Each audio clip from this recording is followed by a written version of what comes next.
Maagang nagising si Salve Di Malanta sa tunog ng kalawangin nilang electric fan na tila anumang oras ay pwedeng tumigil. Madilim pa ang langit sa labas, ngunit sanay na siyang bumangon bago pa sumikat ang araw. Sa maliit nilang inuupahang silid sa tondo, bawat galaw ay kailangang maingat. Isang maling hila lang sa tabing na naghihiwalay sa papag ng kanyang ina at sa sulok nilang luma ng hapagkainan, pwede nang magising ang lahat. Dahan-dahan siyang bumangon mula sa banig. Inayos niyang manipis na kumot ng kapatid niyang si Pipo na nakahiga sa sahig at nakayakap sa kupas na bag na ginagamit nito sa tagde-deliver ng mga galon ng tubig. Sa kabilang dulo ng silid, mahina ang ubo ng kanyang inang si Aling Narda. Napapikit si Salve. Tuwing umuubo ang ina niya ng ganon, parang may mabigat na kamay na biglang dumadagan sa dibdib niya. Lumapit siya agad at hinaplos ang likod ng ina. "Inay, eto po, tubig muna," bulong niya. Bahagyang umangat ang tingin ni Aling Narda.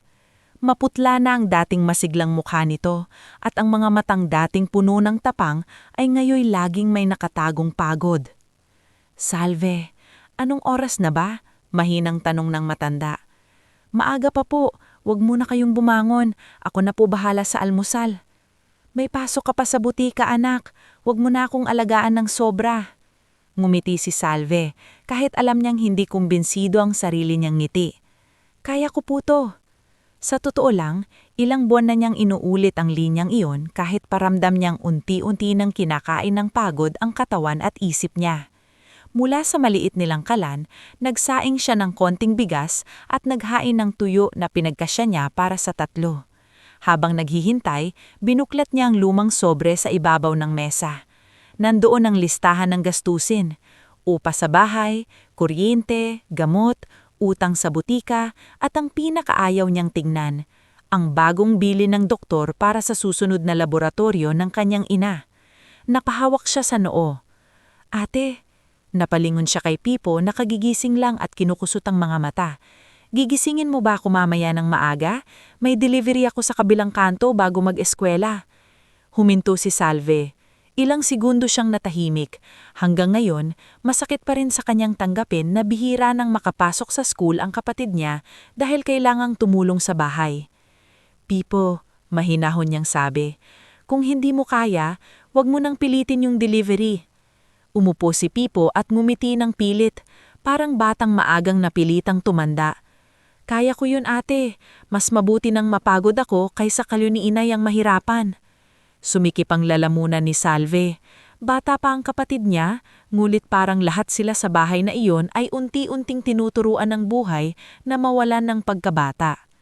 Pagdating sa butika, agad siyang sinalubong ng amoy ng alkohol, papel at lumang aircon. Maliit lang ang butikang pinapasukan niya, pero iyon ang tanging regular niyang pinagkukunan ng kita. Pagpasok pa lang niya, nakita na niya ang kahibigang si Meling na nag-aayos ng resibo sa counter. "Aba, maaga ka," bati ni Meling. "Akala ko malilate ka na naman dahil sa ospital." "Hindi ako dumaan ngayon, mamaya ko nasasamahan si inay pagkatapos ng shift." Pinagmasdan siya ni Meling. Sanay na ito sa hitsura ni Salve, pero alam niyang may mga araw na kahit pilit mong ipago ang problema, nakasulat pa rin ito sa mukha mo. "Hindi ka na naman natulog ng maayos, ano?" "Okay lang," sagot ni Salve. "Masasanay din siguro ang katawan." "Hindi katawan ang una mong bibigay, isip mo." Napangiti si Salve ng bahagya. Sa lahat ng tao sa araw-araw niyang kaharap, si Meling lang ang may lakas ng loob na pagsabihan siya ng direkto. Bago pa siya makasagot, sumingit ang boses ng kanilang supervisor na si Mrs. Zhao mula sa loob ng opisina. "Salve, pumasok ka rito." Agad siyang kinabahan. Pumasok siya sa makipit na opisina at nakita niya ang supervisor na may hawak na logbook at isang folder. "May notice galing sa lending office. Yung salary loan mo, delayed na naman. Hindi pwedeng ganito lagi." "Nakikiusap po ako, ma'am. Babayaran ko po agad sa susunod na cut-off." "Ganon din ang sinabi mo nung isang buwan." Napayuko si Salve. Alam niyang wala rin namang silbi ang paliwanag. Hindi alam ng lahat sa trabaho niya na halos lahat ng sahod niya ay dumidiretso sa gamot ng ina. Isa pa, dagdag ng supervisor, nakailang absent ka na sa nakaraan dahil sa ospital. Hindi pwedeng laging idahilan ng personal na problema. Personal na problema. Parang tinik na tumusok sa tainga ni Salve ang mga salitang iyon. Kung pwede lang sanang iwan sa bahay ang sakit ng ina niya gaya ng payong isinasampay sa pinto, baka ginawa na niya. Opo ma'am, mahina niyang sagot. Paglabas niya ng opisina, napatigil siya sa counter nang mapansing tahimik si Meling. Alam niyang narinig nito ang lahat.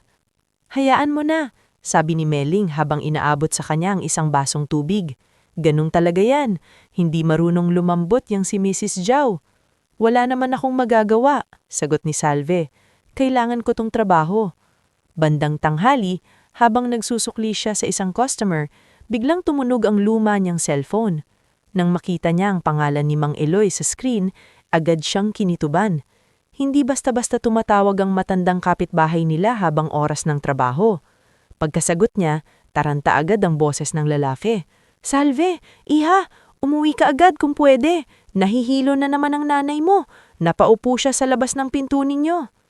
Nang hina ang tuhod niya. Ha? Si Pipo po? Nasaan? Naghahatid pa raw ng tubig. Ako ang sumalo sa nanay mo. Huwag kang mag-alala, dinalhan ko muna ng lugaw. Himina natapos ni Salve ang natitirang oras ng shift. Nakiusap siya kay Meling at ito na ang sumalo sa kanya. Sige na, umalis ka na, sabi ng kaibigan.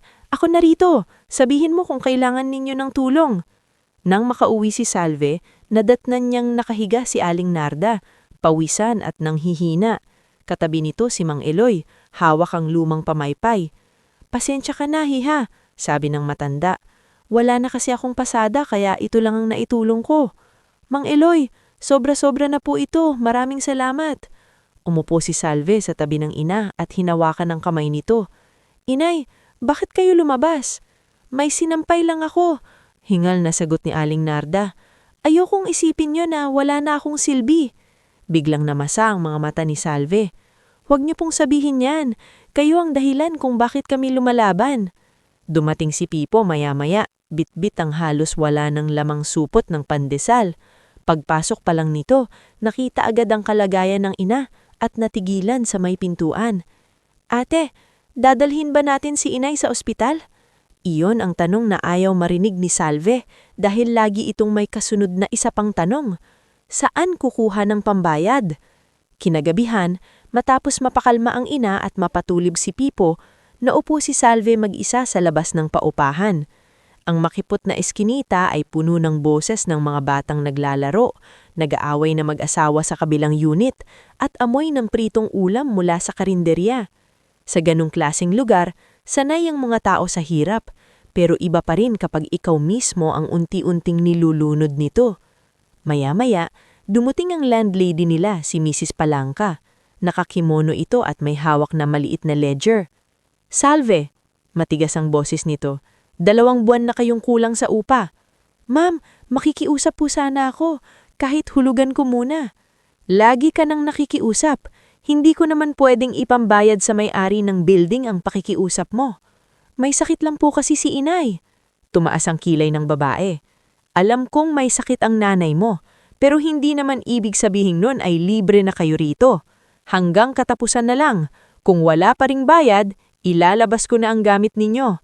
Pagkaalis ni Mrs. Palangka, hindi agad nakagalaw si Salve. Tila ba'y nagdidilim ang paligid kahit maliwanag ang ilaw sa poste.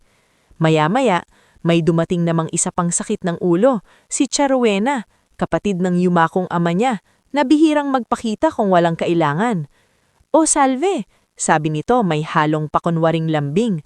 Narinig kong may pera raw na maibibigay ang barangay para sa may sakit. Baka naman pwedeng makihati ako kapag nakuha mo. Alam mo namang ako ang tumulong sa inyo noon. Napatingin si Salve rito ng diretsyo. Tia, kayo po ba talaga ang tumulong? Noong namatay si tatay, hindi nga po kayo sumipot sa burol. Agad tumigas ang mukha ng babae. Aba, sumasagot ka na ngayon? Kaya kayo minamalas eh. Hindi marunong lumingon sa pinanggalingan. Ang pinanggalingan ko po, pigil na sabi ni Salve, ay si tatay at si inay. Silang hindi tumalikod sa amin.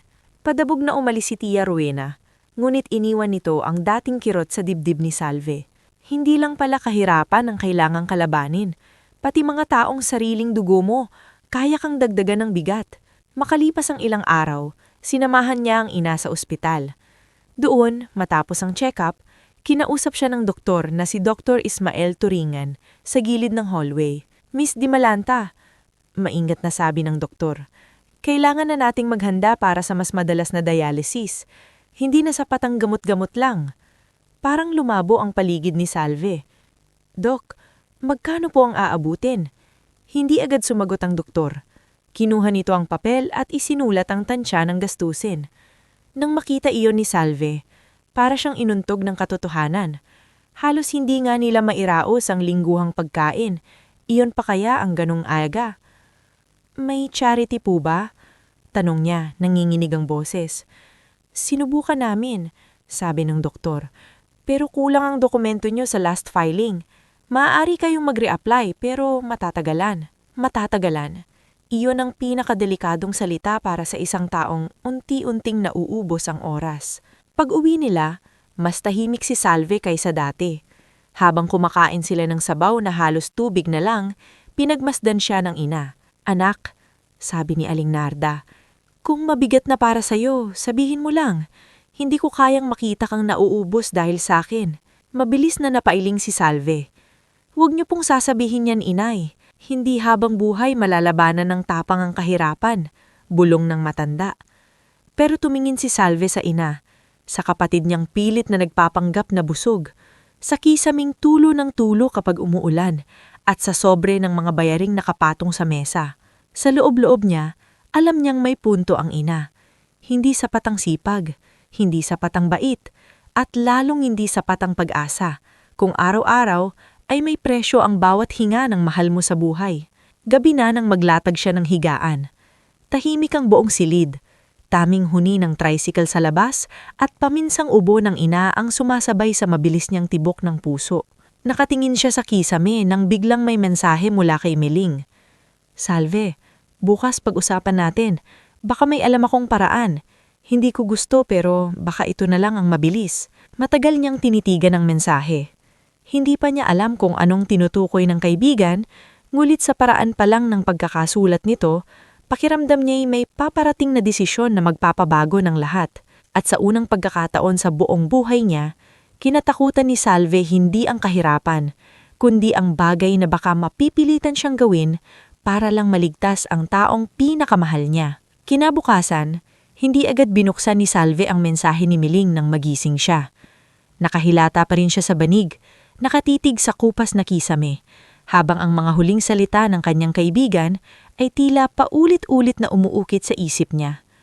Hindi ko gusto pero baka ito na lang ang mabilis. Hindi niya alam kung anong tinutukoy ni Meling, ngunit sapat na ang bigat ng tono nito para manginig ang dibdib niya. Sa tabi niya, naroon si Aling Narda. Mahimbing ang tulog, ngunit hilap ang paghinga. Sa paanan naman ng banig, nakaupo na si Pipo at tahimik na nagtatali ng sintas ng luma nitong sapatos. Ate, mamayang hapon, may nakiusap sa akin na dagdag na delivery. Baka makadagdag kahit konti, napatingin si Salve. Lalong humapdi ang puso niya sa pilit na tapang ng kapatid. Huwag mong sagarin ang sarili mo, Pipo. Kayo nga ni inay, araw-araw nagsasakripisyo. Hindi pwedeng ako lang ang walang ambag. Hindi nakasagot si Salve. Hinaplos na lamang niya ang buhok ni Pipo at ngumiti ng kaunti, kahit sa loob-loob niya'y gusto na niyang sumigaw sa pagod. Ilang buwan na niyang ipinaglalaban na manatiling buo ang kanilang maliit na pamilya. Pero sa bawat araw na lumilipas, pakihamdam niya'y unti-unting pinipilas ng buhay ang natitira nilang dangal. Pagdating niya sa butika, abala na agad ang lahat. May mga bumibili ng maintenance na gamot, may nakapila para sa reseta, at mayat-mayay may dumarating na delivery ng panibagong stocks. Ngulit sa gitna ng karaniwang ingay ng umaga, napansin niyang ilang ulit siyang tinitingnan ni Meling na parabang may gustong sabihin ngunit hindi makasingit. Bandang 10:00 nang bahagyang humupa ang pila, hinila siya ng kaibigan sa likod ng estante ng diaper at vitamins. Nabasa mo ang text ko? Diretso nitong tanong. Dahan-dahang tumanggo si Salve. Ano ba yon? Napabuntong hininga si Meling. Saglit itong lumingon sa paligid bago nagsalita. May kakilala ako. Hindi ko naman siya kaibigan talaga. Fixer siya. Ang pangalan, Bebot Sarmiento. May mga babaeng nilalapitan kapag gipit na. Inuugnay sila sa mga mayayamang lalaking naghahanap ng kasama. Biglang natigilan si Salve, para bang may malamig na tubig na ibinuhos sa batok niya. Anong ibig mong sabihin? Alam na ni Salve ang ibig sabihin pero gusto niyang marinig na mali ang hinala niya. Gusto niyang sabihin ni Meling na ibang trabaho iyon. Cleaner, event staff, personal assistant, kahit ano. Ngunit hindi umiwas ng tingin ang kaibigan. Ang ibig kong sabihin, mabigat na sagot ni Meling, isang gabi, isang alok, malaking pera. Parang sumikip ang paligid, nawala sa pandinig ni Salve ang mga boses sa labas ng estante. Taning tibok ng puso niya ang naririnig niya. Baliw ka ba? Pabulong ngunit matalim niyang sabi, iyan ang ipapagawa mo sa akin? Hindi ko sinasabing gusto ko yan para sa'yo, mabilis na sagot ni Meling. Pero hindi ko na rin alam kung ano pa ang maitutulong ko. Ilang beses na kitang pinahiram, ilang beses na kitang sinalo sa shift, nakikita kong nauubos ka na. Mas mabuti nang maghirap ako kaysa gawin yan. Mamula ang mga mata ni Meling ngunit hindi ito umatras. Salve, makinig ka. Ayoko rin ng ganito, pero ilang linggo na kitang pinapanood. May sakit ang nanay mo, may utang kayo, at tinatakot pa kayo ng landlady. Hindi kita hinuhusgahan. Sinusubukan lang kitang bigyan ng impormasyon. Hindi na nakasagot si Salve. Mabilis siyang tumalikod at bumalik sa counter. Ngunit mula noon, kahit ilang kahon pa ng gamot ang ayusin niya, kahit ilang sukli pa ang abutin niya sa customer, iisang bagay ang bumabalik sa isip niya. Isang gabi, isang alok, malaking pera. Nang hapon din iyon, muli nilang dinala sa ospital si Aling Narda. Nasa pila pa lamang sila sa outpatient section nang biglang namutla ang matanda at nawalan ng lakas. Bago pa makasigaw si Pipo, bumagsak na ang katawan nito sa silya. "Inay!" Napasigaw si Salve. Nagkagulo ang paligid. Tumakbo ang nurse na si Jessa Año Nuevo, ang mabait na nurse na ilang ulit na nilang nakakausap sa nakaraang mga check-up. "Dalhin natin siya sa loob, bilis!" Utos nito. Sa loob ng maliit na emergency cubicle, hindi makapakali si Salve. Halos manlamig ang kamay niya habang nakikita ang ima na nilalagyan ng swero. Sa bawat tunog ng monitor, pakiramdam niya'y may kasabay na pag-uga sa sarili niyang dibdib. Makalipas ang ilang minuto, lumabas si Dr. Ismael Torinan. Seryoso ang muka. Kailangan na talagang ma-admit si Aling Narda. Hindi na ito pwedeng iuwi lang ng iuwi. Napakapit si Salve sa gilid ng upuan. "Dok, magkano po ang kailangang ihanda?" Huminga ng malalim ang doktor bago sumagot. May initial deposit para ma-admit siya. Tapos kung matutuloy ang mas madalas na dialysis, lalaki pa yan. Hindi ko gustong takutin ka pero gusto kong maging tapat. Limitado na ang oras kung hindi agad maaagapan. Parang iyong martilyo tumama sa ulo ni Salve. Naramdaman niyang tila gumagalaw ang hallway sa paligid niya. "Dok, pwede po kayong makahingi pa ng palugit. Sinusubukan kong tulungan kayo sa abot ng makakaya ko, pero ospital ito, hindi ako ang nagdedesisyon sa billing." Napaiyak si Pipo sa tabi niya. "Ate, hindi ba pwedeng iligtas si inay kahit wala pa tayong pera?" Agad pinahid ni Salve ang luha niya at niyakap ang kapatid. "Ililigtas natin si inay." Nanginginig niyang sabi, bagamang hindi niya alam kung paano. Gabi na nang makauwi siya mula sa ospital. Hindi pa tuluyang na-admit si Aling Narda, pinayagang muna silang umuwi at bumalik kinabukasan basta makapagbigay ng paunang bayad. Ngumit pagdating nila sa paupahan, isa na namang dagok ang naghihintay. Nasa tapat ng pinto nila si Mrs. Palangka, nakapamaywang. "Mabuti at dumating ka," bungad nito. "Kung wala kang maibibigay bukas ng tanghali, ilalabas ko na ang gamit ninyo. Hindi ako charity." "Ma'am, pakiusap naman po. Nasa ospital po si inay." "Hindi ko problema yan. Kaya ako nagnenegosyo para may kita, hindi para mag-ampon ng hindi nakakabayad." Sa pagod at takot, muntik nang mapaupo si Salve sa sahig. Ngulit hindi pa roon natapos ang gabing iyon. Habang ipinapasok niya si Aling Narda sa loob, dumating si Tia Rowena, may bitbit na plastik ng prutas na halatang pampaamo lamang. "Salve, narinig kong na-confine raw ang nanay mo." Sagi nito. "May naisip ako. Iyong maliit na lupang minana ng tatay mo sa probinsya, ibenta na natin. Ako na ang bahala. Kukunin ko ang contact ng buyer tapos bibigyan na lang kita ng parte. Agad na patingin si Salve. Parte? Lupa ni tatay po yun. Bakit parte rang? Kasi ako ang aasikaso. Ako ang may alam sa mga papeles. Kahit ubos na ang lakas niya, biglang tumigas ang boses ni Salve. Tiya, wag niyo na pong dagdagan ang problema ko. Hindi ko ibibigay sa inyo ang lupa. Aba, matapang ka na? Singal ng babae. Tandaan mo, kapag wala kang pera bukas, iiyak ka rin sa akin. Pagkaalis ng tiyahin, para bang lalo pang dumilim ang maliit nilang silid.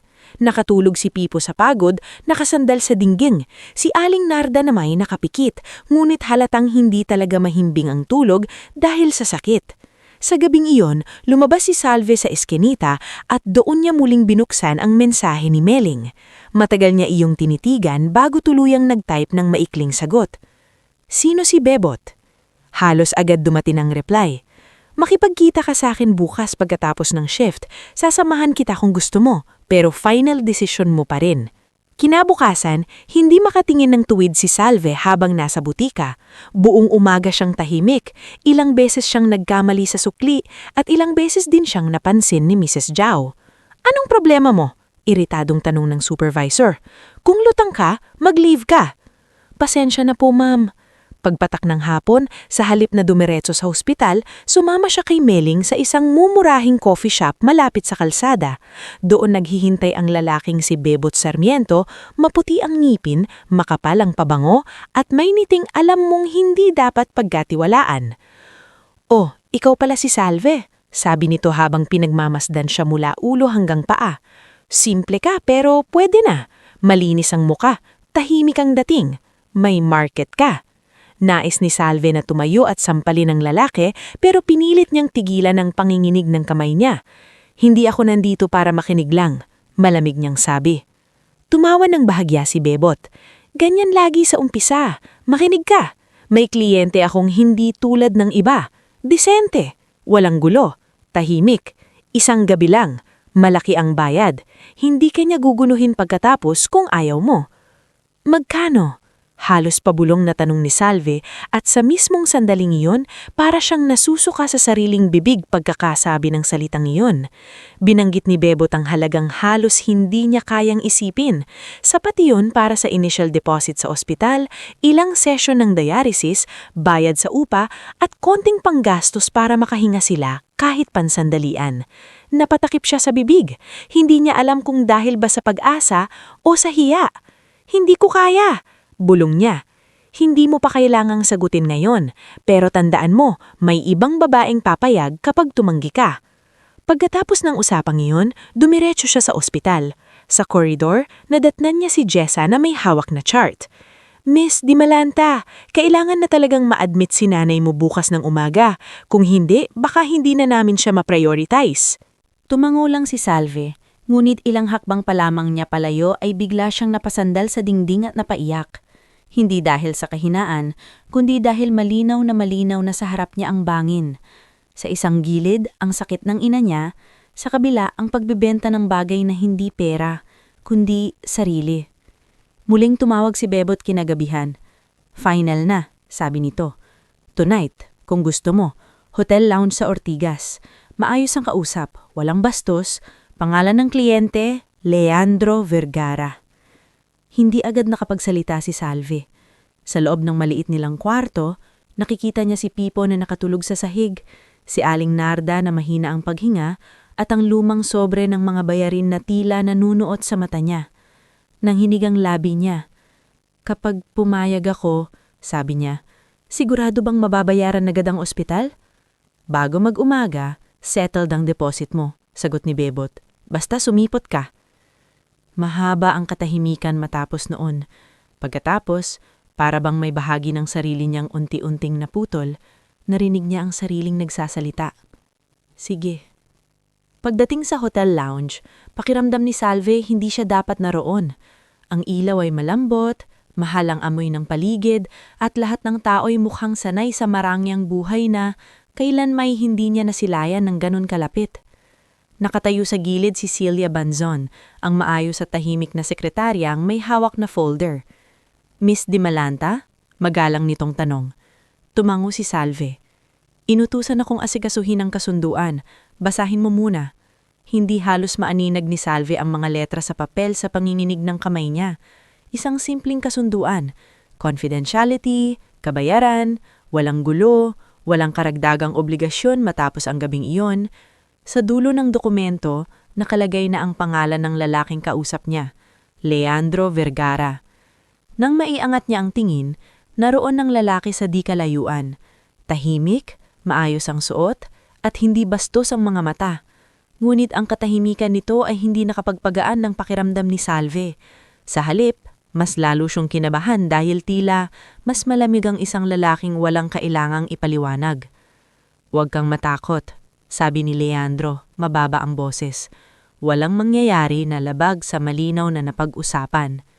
Gulit walang salita ang makakabura sa katotohanang naroon siya para sa isang bagay na hindi niya inakalang darating sa buhay niya. Pumirma siya, at sa mismong sandaling bumagsak ang dulo ng ballpen sa papel, pakiramdam niya'y may bahagi ng dating Salve ang naiwan sa mesa. Hindi na kailangang isa-isahin pa ang mga detalye ng gabing iyon. Sapat nang sabihing lumipas ito sa ilalim ng mabigat na katahimikan, ng mga sandaling pilit niyang inilalayo ang isip sa realidad, at ng panloob na pagyugyug na parang gusto niyang takasan ang sarili niyang katawan. Nang matapos ang lahat, hindi siya galit na galit, hindi siya hysterical. Mas masahol pa roon, manhid siya. Kinabukasan, maaga siyang lumabas ng hotel na tila hindi kilala ang sariling anino. Pagbukas pa lamang niya ng cellphone, sunod-sunod na mensahe ang bumungad. Mula sa ospital, initial deposit received. Mula kay Jessa, pwede na pong ilipat si Aling Narda sa mas maayos na room, nakausap na rin ng billing. Mula kay Pipo, "Ate, sabi ni nurse okay na raw si inay, salamat po." Napapikit si Salve at mughipit na hinawakan ng cellphone. Nakatayo siya sa labas ng mamahaling hotel, may dumaraan mga kotse, may mga tao abala sa sariling buhay, at sa unang pagkakataon matapos ng matagal na panahon, alam niyang nakahinga ang pamilya niya. Pero kasabay ng ginhawang iyon, may kakaibang bigat na tuluyang umupo sa puso niya. Nailigtas niya ang oras ng kanyang ina, nabigyan niya ng pag-asa ang kanyang kapatid, naitawid niya ang gabing maaaring magpanatiling buhay sa kanilang pamilya. Ngunit sa bawat hakbang palayo sa hotel, ramdam niyang may iniwan siyang bagay sa loob na hindi na basta maibabalik ng kahit gaano kalaking halaga. Sa jeep pauwi, nakasiksik si Salve sa may bintana, ngunit pakiramdam niya'y walang hangin na pumapasok sa dibdib niya. Hawak-hawak pa rin niya ang cellphone na may mensaheng nagpapatunay na natanggap na ang deposit sa ospital. Dapat sana'y gumaan ang pakiramdam niya. Dapat sana'y may relief. Pero ang tumitira sa kanya ay ibang uri ng bigat. Parang may batong nakapatong sa sikmura niya na kahit lumunok siya, hindi gumagalaw. Pagbaba niya sa tapat ng ospital, sinalubong siya agad ng amoy ng disinfectant at malamig na hangin ng lobby. Tumakbo si Pipo palapit, pawisan, may bitbit na supot ng tinapay na halatang galing sa kantin. "Ate!" Masiglang ngunit nanginginig ang boses ng kapatid. "Nilipat na si inay sa room. Sabi ni Nurse Jessa, mas maayos na raw.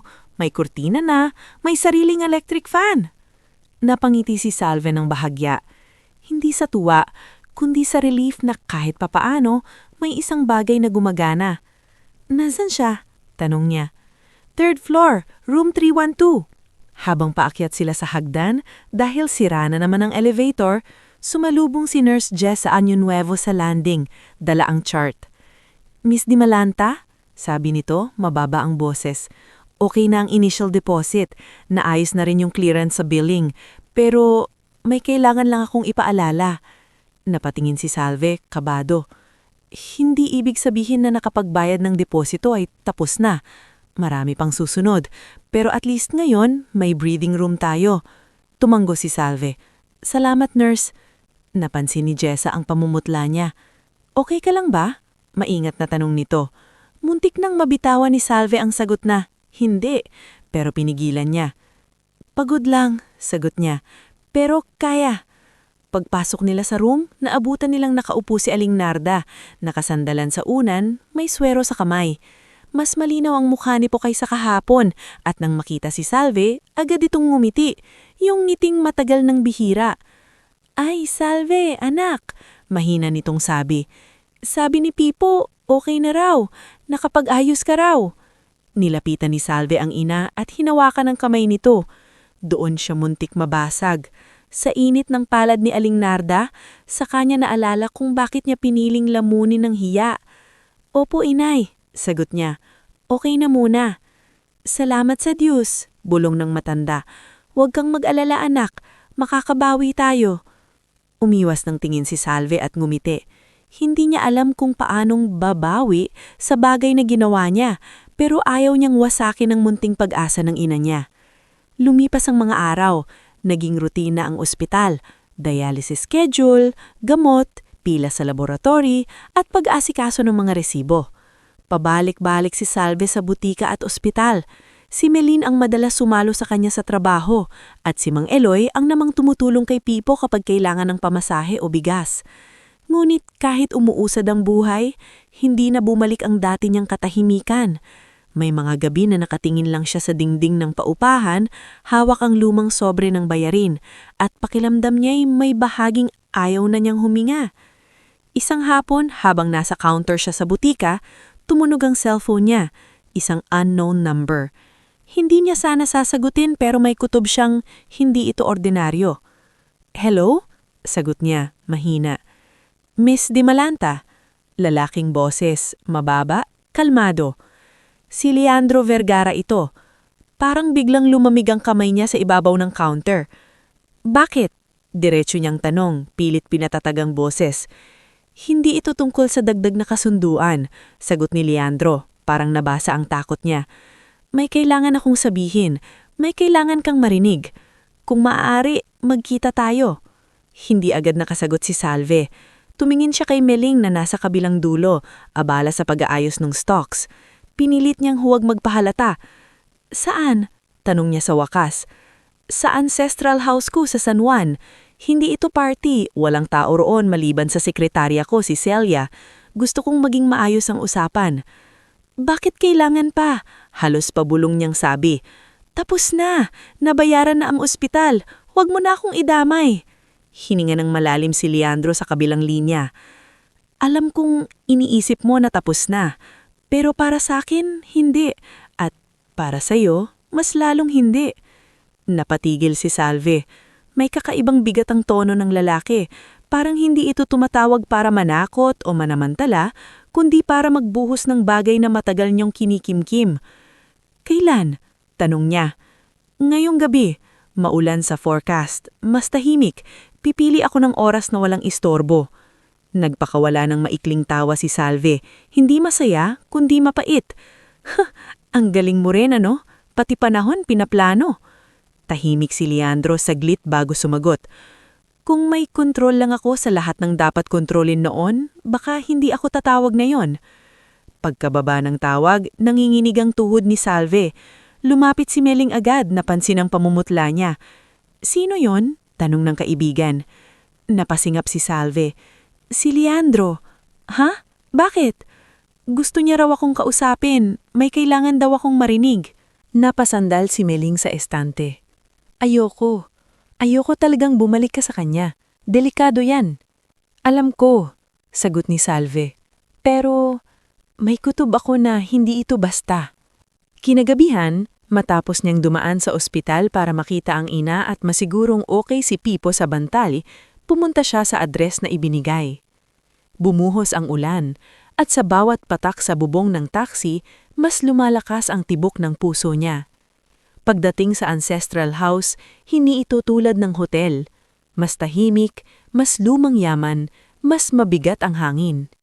Binuksan ni Celia Banson ang pinto, maayos ang suot, propesyonal ang kilos. Miss Di Malanta? Magalang nitong sabi. Nasa library po si Mr. Vergara. Habang naglalakad siya sa pasilyo, nakita niya ang mga lumang larawan sa dingding, mga Vergara na nakangiti sa ribbon cutting, sa mga award, sa mga event. Parang mga taong hindi kailanman nakaranas ng hiya, hindi kailanman nagmakaawa sa ospital, hindi kailanman nagpigil ng luha sa eskinita. Pagpasok niya sa library, naroon si Leandro, nakatayo sa may bintana, nakatalikod. Sa mesa, may isang folder, ilang lumang papeles at isang baso ng tubig. Hindi siya agad lumingon, parang hinihintay munang bumigat ang katahimikan bago magsalita. "Salve?" sabi niya, mababa. "Salamat sa pagpunta." Hindi umupo si Salve. Nanatili siyang nakatayo malapit sa pintuan, parang handang tumakbo anumang segundo. "Sabihin mo na," matigas niyang sabi. "Wala akong oras para sa drama mo." Lumingon si Leandro. Sa unang tingin, pareho pa rin ang anyo, maayos, kontrolado. Pero sa mata nito, may puyat na hindi gawa ng trabaho, kundi gawa ng konsensya. "Hindi ito drama," sagot niya. "Ito ang dahilan kung bakit nangyari ang lahat." Napalunok si Salve. "Anong dahilan?" Lumapit si Leandro sa mesa at kinuha ang folder.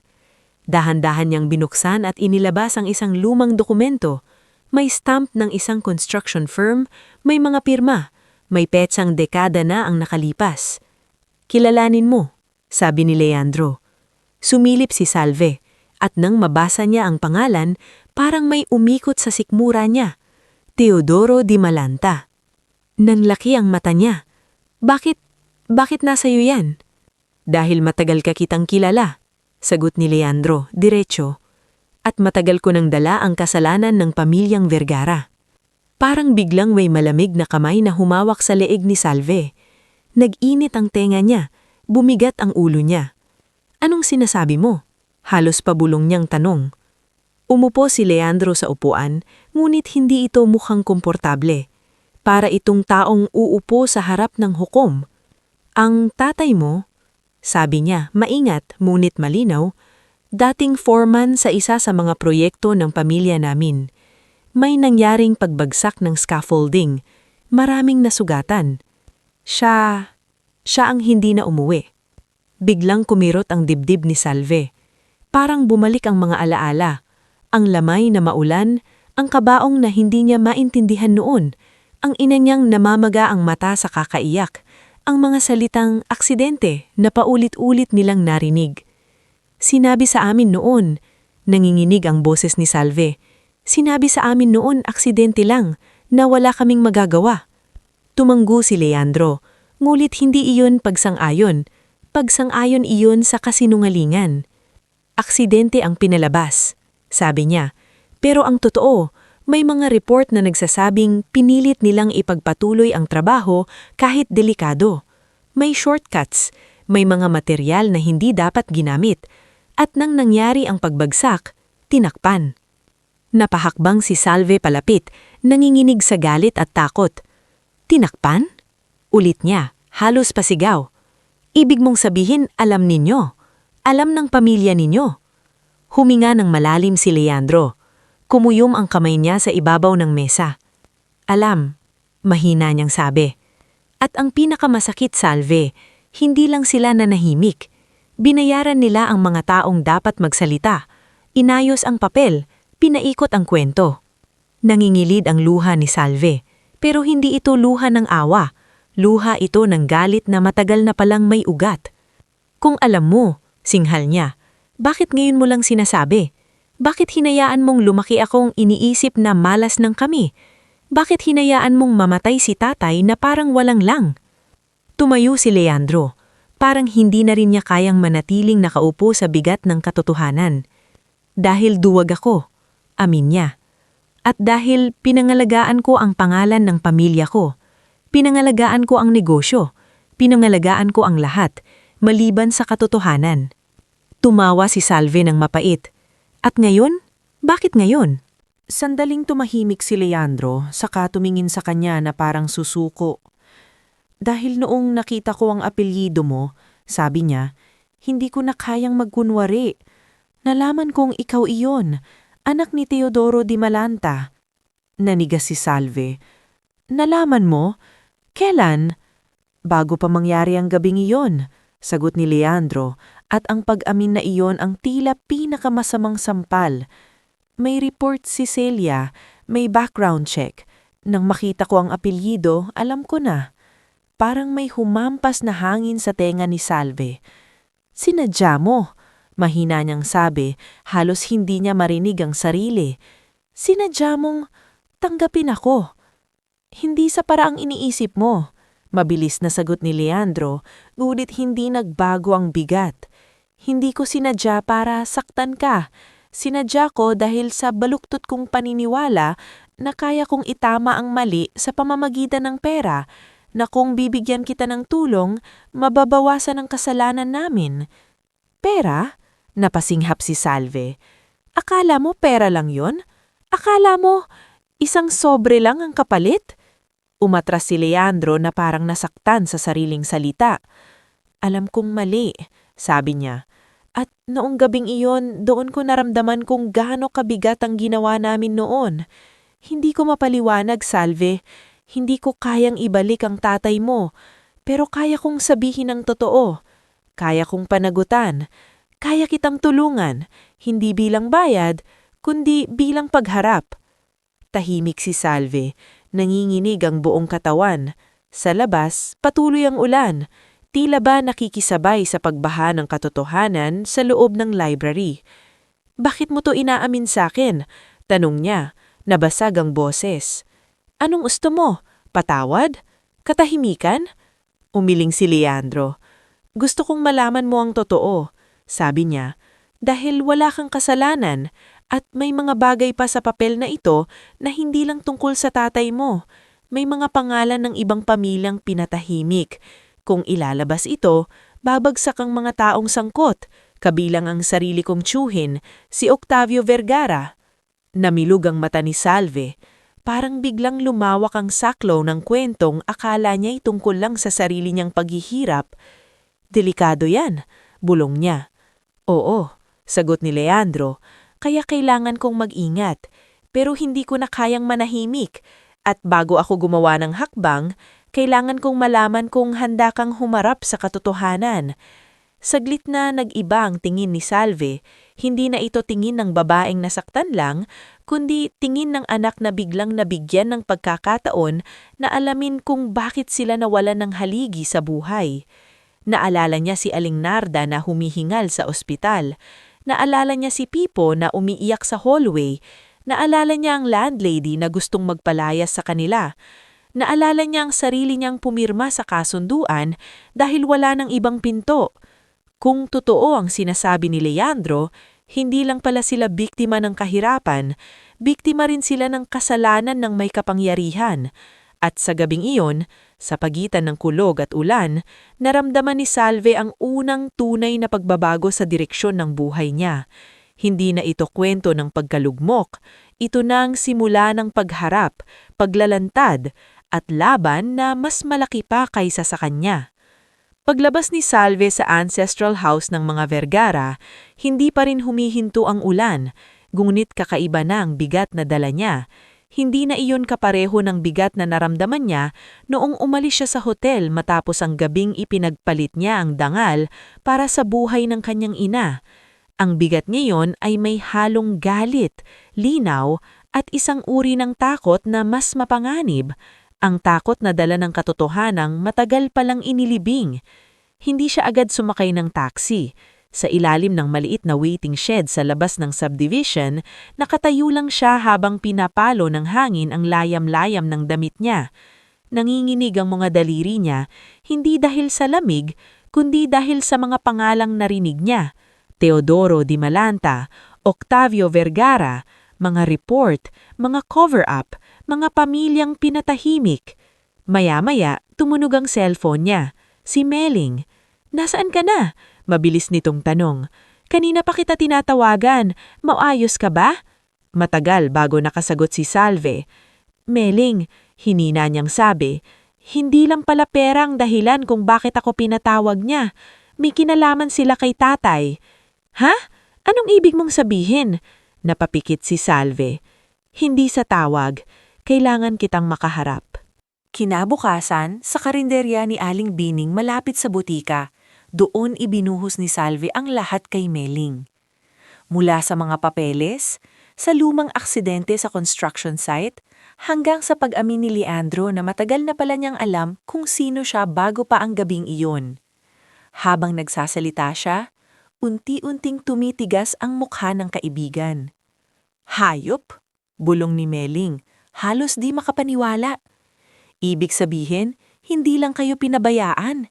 Sila mismo ang dahilan kung bakit namatay ang tatay mo. Tumanggo si Salve. At hindi lang si tatay. May iba pa raw pamilyang nasangkot. Pinatahimik lang. Anong balak mo mayon? Iyon ang tanong na buong gabi nang umiikot sa isip ni Salve. Dati, ang mga problema niya ay malinaw at konkretong mga bagay. Pambayad sa ospital, upa sa bahay, pagkain sa mesa. Ngayon, ibang klase na. Ang kalaban niya ay mga taong may apelyido, pera, abogado, koneksyon at kasaysayang kayang baluktutin ang katotohanan. Hindi ko alam, amin niya. Pero alam ko na hindi ko kayang magkunwaring wala akong narinig. Tahimik si Meling saglit. Pagkatapos, inilapag nito ang kutsara at tumingin ng diretso kay Salve. Kung ganyan, hindi pwedeng kayo-kayo lang. Kailangan mo ng taong marunong sa batas. Wala akong pambayad sa abogado. Hindi naman lahat ng abogado mukhang pera. Sa puntong iyon, naalala ni Meling ang isang dating kaklase ng pinsan niya. Isang paralegal sa maliit na legal aid office sa Maynila. Doon unang narinig ni Salve ang pangalang Attorney Mara Viduya. Makalipas ang 2 araw, matapos ang shift sa butika at pagdalaw sa ospital, nagtungo si Salve sa maliit na opisina ng legal aid. Walang marble floor, walang glass walls, walang mga nakabalandrang larawan ng mayayamang kliyente. Simple lang ang lugar, 2 mesa, isang lumang filing cabinet at electric fan na mas maingay pa kaysa malamig. Sa likod ng mesa, nakaupo si Attorney Mara Viduya, isang babaeng nasa kalagitnaan ng 30, payak manamit, matalim ang mata at mukhang hindi madaling malinlang. Si Salve di Malanta? Tanong nito. Opo. Umupo ka. Sinabi ni Meling na may sensitibong kwento ka. Hindi agad nagsalita si Salve, ngunit sa mahinahon at diretsyo nitong tono, nakaramdam siya ng kakaibang ginhawa. Unti-unti niyang ikinuwento ang lahat. Ang pagkamatay ng ama, ang pagkakasakit ng ina, ang paglapit kay Bebot, ang gabing sumama siya kay Leandro, at ang pag-amin tungkol sa pamilyang Vergara. Hindi nagpakita ng awa si Mara, ngunit mas mahalaga roon, hindi rin ito nagpakita ng paghusga. Pagkatapos makinig, nagsalita ito ng mabagal. 2 bagay ang magkahiwalay pero parehong mahalaga rito, sabi ni Mara. Una, ang ginawa mo para sa ina mo ay hindi ko gagamitin laban sa'yo. Hindi iyon ang sentro ng kaso. Ikalawa, kung may dokumento si Leandro na magpapatunay sa negligence at cover-up, pwede tayong magsimulang bumuo ng basehan. Pero wala pa po sa akin ang mga papeles, sabi ni Salve. Nasa kanya. Makukuha mo ba? Huminga ng malalim si Salve. Sa tingin ko oo, pero hindi ko alam kung kaya ko siyang pagkatiwalaan. Sumandal si Mara sa upuan. Hindi mo kailangang pagkatiwalaan ng tao. Ang kailangan mo ay tiyaking may ebidensya, may record at may legal na galaw. Ang emosyon, iiwan natin sa labas kapag laban na ito. Sa unang pagkakataon mula nung namatay ang ama niya, may narinig si Salve na hindi pakiusap, hindi paninisi, at hindi awa, kundi plano. Samantala, sa ospital, unti-unting bumubuti ang lagay ni Aling Narda. Hindi pa siya galing, ngunit mas maayos na ang ibang resulta ng ilang test, at mas nakakahinga na ito ng hindi gaanong hihingal. Sa tulong ng perang naibigay, naitawid ang unang gastusin, at dahil maingat si Salve, hindi niya ito ginasto sa luho, kundi sa dapat talaga. Isang umaga, nadata ni Pipo ang ate niya na nagbibilang ng resibo sa gilid ng kama. Ate, sabi ng bata, hindi ka na umiiyak sa gabi. Napatingin si Salve. Paano mo nalaman? Gising ako minsan, sabi ni Pipo. Noon naririnig ko. Ngayon tahimik ka na lang. Napangiti siya ng bahagya, pero malungkot iyon. Kasi minsan kapag sobra na ang problema, nauubos na rin ng luha. Hindi niya sinabi kay Pipo ang buong totoo. Hindi pa niya kaya. Pero alam niyang para sa kapatid niya, kailangan niyang manatiling nakatayo. Makalipas ang 1 linggo, muling nakipagkita si Salve kay Leandro. Mulit sa pagkakataong ito, hindi na bilang babaeng desperada at hindi na rin bilang lihim na kahihiyan. Nagkita sila sa isang pribadong conference room na pinili ni Celia at naroon din si Attorney Mara bilang malinaw na pahayag na iba na ang usapan ngayon. Pagpasok pa lang ni Mara, bahagyang nagbago ang mukha ni Leandro. "So, hindi ka na nag-iisa," sabi niya kay Salve. "Hindi na," sagot niya.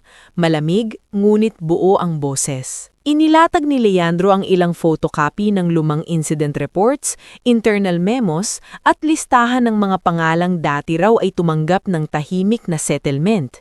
Kabilang doon ang ilang pamilya ng mga sugatan at ang pinakamasakit, ang pangalan ng kanyang inang si Narda Di Malanta na may kasamang lagda na halatang pirma lamang ng taong inutusan noong hindi pa nito lubos maintindihan ang legal na papel na ipinapirma sa kanya. Namutla si Salve. "Pinapirma ninyo si inay?" Nanginginig niyang tanong. "Hindi ako," sagot ni Leandro. Mabilis. "Tiyuhin ko at ang legal team noon."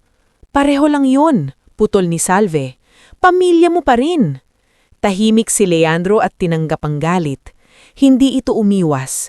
Hindi rin ito nakipagtalo. Si Mara ang nagsalita. "Mr. Vergara, kung seryoso ka sa paglalantad, kailangan namin ng certified copies, hindi lang photocopies. Kailangan din naming malaman kung sino pa ang buhay na testigo." Tumanggo si Leandro. "May isa pa, retired engineer. Pangalan niya Sergio Lontok. Isa siya sa mga nag-inspect noon. Hindi siya nagsalita dahil tinakot at dinayaran, pero matagal na siyang humiwalay sa amin." Iyon ang susunod nilang hinanap. Sa isang lumang bahay sa Valenzuela, nakatira si Sergio Lontok. Payat, mahina na ang tuhod, ngunit matalim pa rin ang alaala. Noong una, ayaw nitong magsalita. Halatang takot pa rin kahit lumipas na ang maraming taon. "Ayaw ko nang balikan yon," sabi ng matanda. "Marami nang nasira." Ngunit nang ilabas ni Salve ang lumang retrato ng ama niyang si Teodoro mula sa pitaka, nakita niyang nagbago ang mata ng matanda. "Siya si tatay," mahinahon niyang sabi, "at hanggang ngayon dala pa rin namin ang pagkawala niya." Matagal na tumahimik si Sergio. Pagkatapos, tinanggal nito ang salamin at pinahid ang mga mata. "Mabuting tao ang tatay mo," sabi nito. Ilang beses niyang sinabing delikado na ang site, pero ang utos ng taas, tuloy ang trabaho. Ayaw nilang matigil ang project. Nung bumagsak ang bahagi ng scaffolding, alam naming hindi iyon simpleng aksidente. "Bakit po kayo tumahimik?" tanong ni Salve. Hindi sa paninisi, kundi sa sakit. Napayuko ang matanda. "Dahil duwag ako. May 2 anak akong pinapaaral noon. Tinakot akong mawawalan ng lisensya. Tinakot akong makakasuhan. At oo, binigyan din ako ng pera." Masakit ang sagot, pero kailangan iyon. Bawat pag-aamin ay pako sa kabaong ng lumang kasinungalingan. Habang lumalalim ang pag-iimbestiga, nagsimula ring gumaan ng kaunti ang buhay nila sa bahay.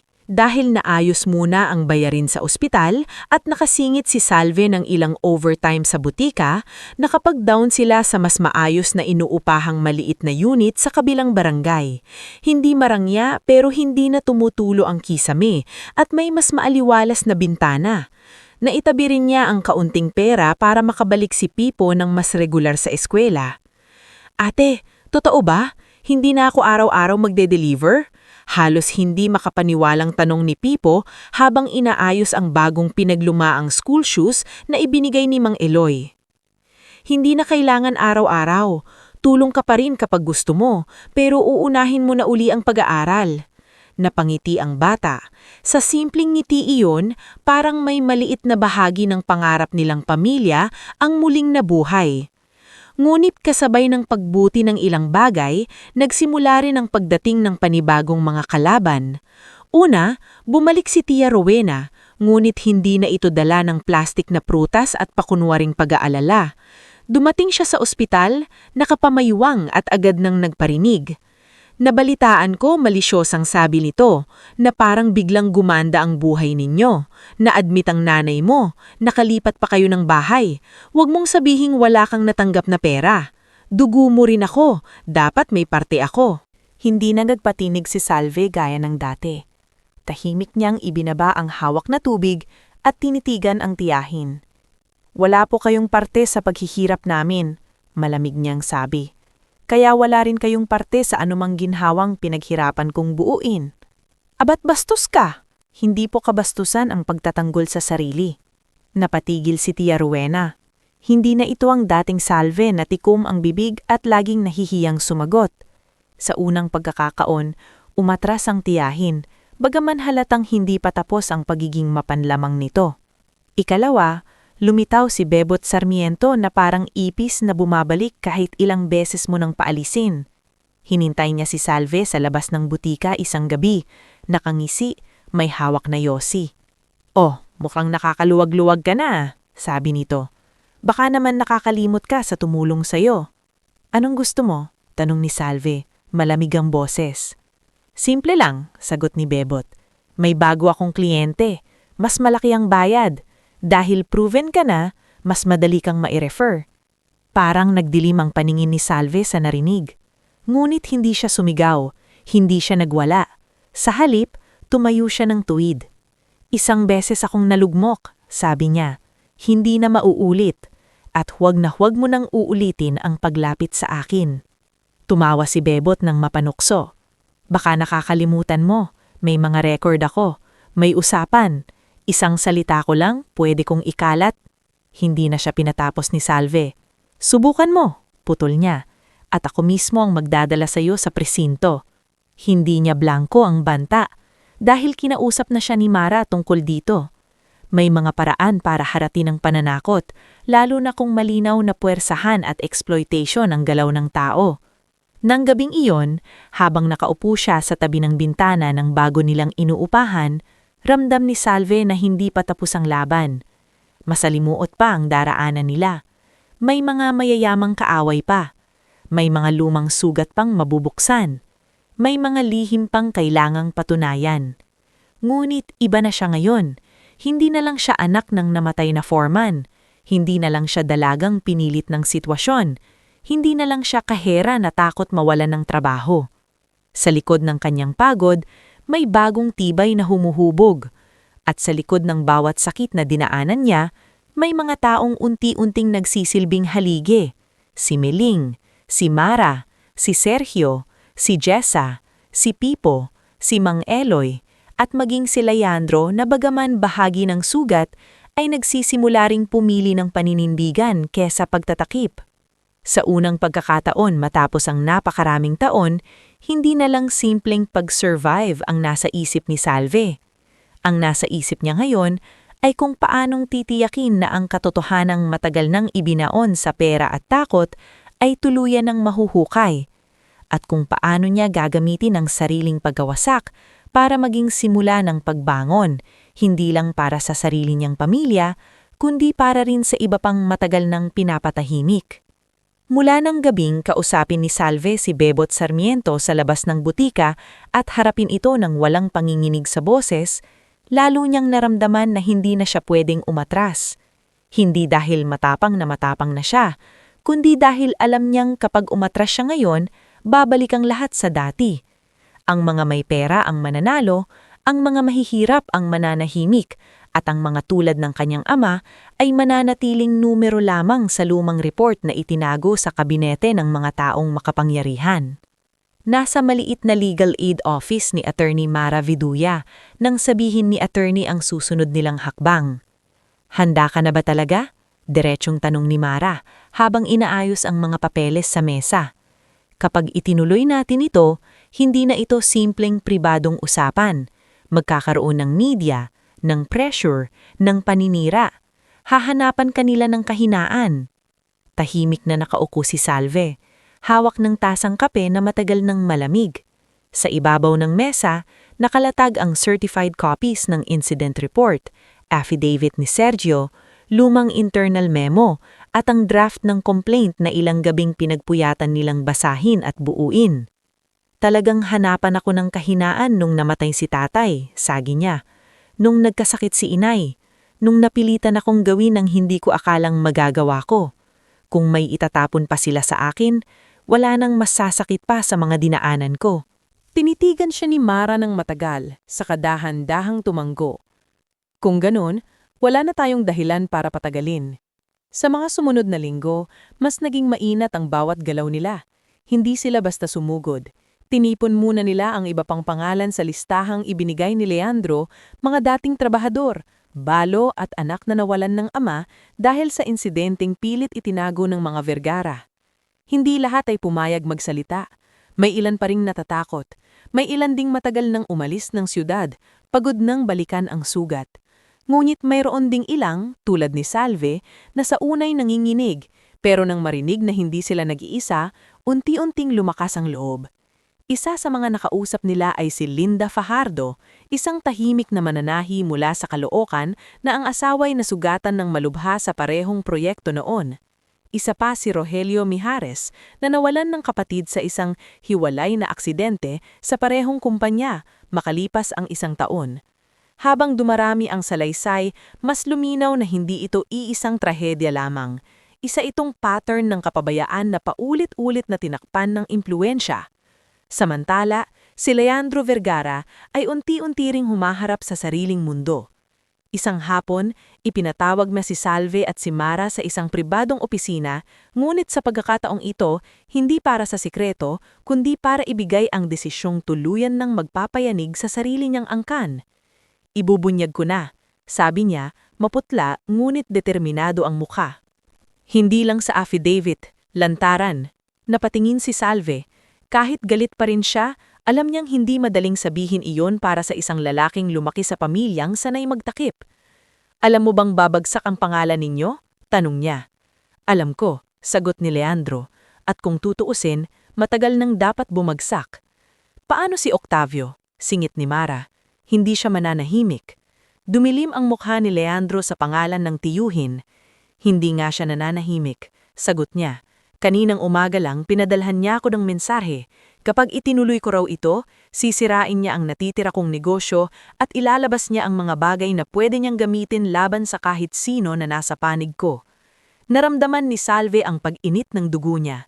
Hindi na bago ang paninira, ngulit sa puntong ito, alam niyang hindi na simpleng chismis ang gagawin ng mga kalaban nila. Gagamitin nila ang pinakamadaling paraan, ang nakaraan niyang kahinaan. Hindi nagtagal, nangyari nga iyon. 2 araw bago ang nakatakdang pagdinig, kumalat ang bulong-bulungan sa komunidad at maging sa paligid ng butika. May mga tumitingin kay Salve ng matagal, may mga pabulong na nag-uusap kapag dumaraan siya at maging si Mrs. Zhao ay tila mas malamig kaysa dati. Habang nag-aayos siya ng reseta, lumapit si Meling at maingat na inilapag ang cellphone sa harap niya. Basahin mo to, mahina nitong sabi. Sa isang anonymous online post, may kumakalat na insinuation, isang babaeng naghahanap ng hustisya raw, ngunit ang totoo'y sumama sa mayaman para sa pera. Walang pangalan, ngunit sapat ang detalye para madaling pagdugtong-dugtungin ng mga taong mahilig sa chismis. Saglit na namlamig si Salve. Hindi dahil sa hiya, dinaanan na niya iyon, kundi dahil alam niyang iyon na ang unang putok ng tunay na digmaan. Mukhang gumagalaw na si Octavio, sabi ng Miling, puno ng inis. Gusto kanyang patahimikin. Matagal na nakatitig si Salve sa screen. Pagkatapos, ibinaba niya ang cellphone at mahinahong huminga. Hindi na ako magtatago, sabi niya. Noong araw ng pagdinig, puno ng maliit na hall ng mga mananahayag, ilang kinautapan mula sa labor groups, mga dating empleyado at mga pamilyang tulad ng sa kanya na matagal ng tahimik. Nasa harap si Attorney Mara, bitbit ang dokumento. Nasa isang gilid si Sergio Lontok, kinakabahan ngulit handang tumistigo. Nasa likuran si Meling, Pipo at Nurse Jessa na nakasama na nila sa maraming yugto ng laban. Kahit si Mang Eloy ay naroon, nakasuot ng luma ngulit malinis na polo, tahimik na nakasuporta. At dumating si Leandro, walang escort, walang paandar at walang maskarang sosyal. Sa unang tingin pa lamang, halatang may mga matang sumusukat sa kanya. Aliano ba siya o isa pang pagtatanghalang lamang? Ngunit nang tumayo siya sa harap at magsalita, naramdaman ng lahat na ito ang sandaling hindi na maibabalik na sa Panimula niya, malinaw ang boses sa mikropono. At narito ako hindi para iligtas ang pangalan ng pamilya ko, kundi para amining matagal nang may kasalanan itinago sa ilalim ng impluensya at pera. Nag-iba ang ingay sa silid, may mga bulungan, may mga kumukuha ng video, may mga napapailing. Sunod na tumayo si Salve. Sa paglapit niya sa harap, ramdam niya ang panginginig ng tuhod niya. Ngunit kasabay noon, nararamdaman din niya ang init ng mga matang naniniwala sa kanya. Hindi dahil perpekto siya, kundi dahil totoo ang sugat na dala niya. Ang tatay ko, sabi niya, si Teodoro Di Mananta, ay hindi basta namatay sa isang aksidenteng walang may sala. Isa siyang lalaking binaliwala ang babala para lang masunod ang utos ng mga taong mas pinahahalagahan ang proyekto kaysa buhay.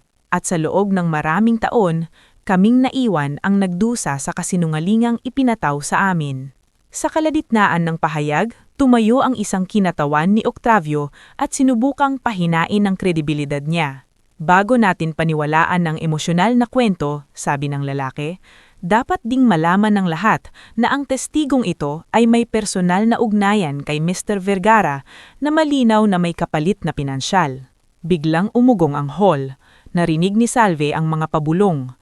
Eto na yon, ang sandaling matagal niyang kinatatakutan, ngunit matagal na rin niyang inihanda ang sarili. Maaari siyang manahimik, maaari siyang mahiya, maaari siyang umatras, pero hindi na ang lumang Salve ang nakatayo roon.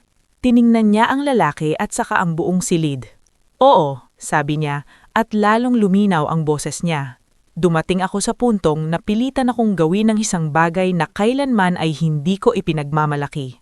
Ginawa ko iyon para mabuhay ang nanay ko. Ginawa ko iyon sa gitna ng sistemang pinatatakbo ng mga taong may kapangyarihan, mga taong kayang gawing kalakal ang kahinaan ng mahihirap. Natahimik ang lahat.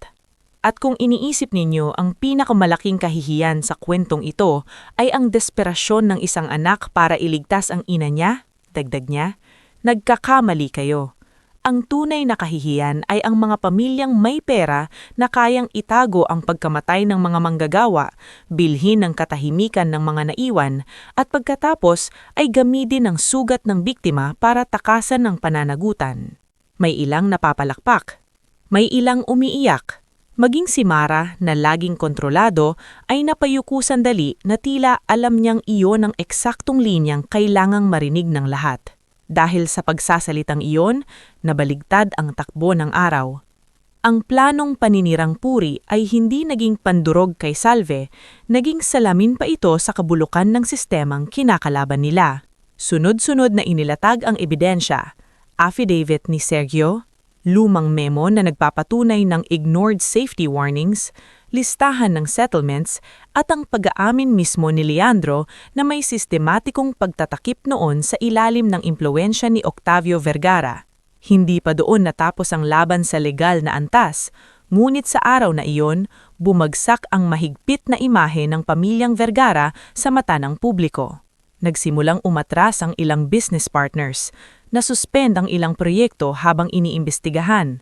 Lumapit ang iba pang dating empleyado. Sa unang pagkakataon, hindi na mahina ang boses ng mga nauulila. Si Leandro, sa kabila ng kanyang pag-aamin, ay hindi rin nakaligtas sa epekto. Kinailangan niyang talikuran ang ilang posisyon sa kanilang kumpanya at tanggapin ang pananagutan bahagi siya ng pamilyang nagkanlong ng kasalanan sa loob ng mahabang panahon. Ngunit sa halip na labanan iyon, pinili niyang gamitin ang natitira niyang impluwensya para magbuo ng Settlement and Assistance Fund para sa mga pamilyang matagal nang binabaliwala. Lumipas ang mga buwan, naging taon. Hindi naging madali ang lahat.